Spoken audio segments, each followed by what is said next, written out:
జయశంకర్ జిల్లా టీఎస్జేయు నూతన కమిటీ ఎన్నిక. జిల్లా అధ్యక్షులుగా ఎడ్ల సంతోష్. జయశంకర్ భూపాల్పల్లి జిల్లాలో శుక్రవారం తెలంగాణ స్టేట్ జర్నలిస్టు యూనియన్ నూతన జిల్లా కమిటీని ఏకగ్రీవంగా ఎన్నుకున్నట్లు రాష్ట్ర ఆర్గనైజింగ్ సెక్రటరీ పావుశెట్టి శ్రీనివాస్ తెలిపారు. జిల్లా అధ్యక్షులుగా ఎడ్ల సంతోష్, జిల్లా ప్రధాన కార్యదర్శిగా దొమ్మటి రవీందర్, జిల్లా ఉపాధ్యక్షులుగా బండారి రాజు, గట్టు రవీందర్, అరిగెల జనార్దన్, సంయుక్త కార్యదర్శులు పల్నాటి రాజు, కడపాక రవి, బొచ్చు భూపాల్, ఆర్గనైజింగ్ సెక్రటరీ సల్పాల తిరుపతి, కోశాధికారిగా సంగం శేఖర్, మీడియా ఇన్ఛార్జిగా కార్కూరి సతీష్, ఈసీ సభ్యులుగా వ్యాంసాని రాజు, కె దేవేందర్లు ఎన్నికయ్యారు. ఈ సందర్భంగా జిల్లా అధ్యక్షులు ఎడ్ల సంతోష్, ప్రధాన కార్యదర్శి దొమ్మటి రవీందర్లు మాట్లాడుతూ టీఎస్జేయు రాష్ట్ర కమిటీ ఆదేశాల మేరకు జర్నలిస్టు సమస్యల పరిష్కారంకు, హక్కుల సాధనకు జిల్లా కమిటీ పనిచేస్తుందని, తమకు అవకాశం కల్పించిన రాష్ట్ర అధ్యక్షులు నారకాని పురుషోత్తం, రాష్ట్ర ప్రధాన కార్యదర్శి తోకల అనిల్ కుమార్, రాష్ట్ర ఆర్గనైజింగ్ సెక్రటరీ పావుశెట్టి శ్రీనివాసులకు తమ ఎన్నికకు సహకరించిన జిల్లాలోని జర్నలిస్టులకు కృతజ్ఞతలు తెలిపారు.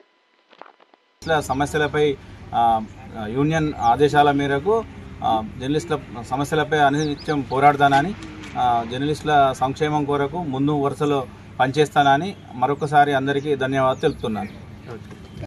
తెలంగాణ స్టేట్ జర్నలిస్ట్ యూనియన్ నుంచి రాష్ట్ర కమిటీ ఆదేశాల మేరకు పావుశెట్టి సీనన్న ఎన్నికల అధికారి ఆధ్వర్యంలో భూపాలపల్లి జిల్లా నుంచి ఈ సంఘం నుంచి వెళ్ళి జనరల్ సెక్రటరీగా ఎన్నికైనందుకు రాష్ట్ర కమిటీకి నా ఎన్నికకు ఈ జిల్లా నుంచి వెళ్ళి కమిటీ సభ్యులందరికీ ధన్యవాదాలు తెలుపుతున్నాను.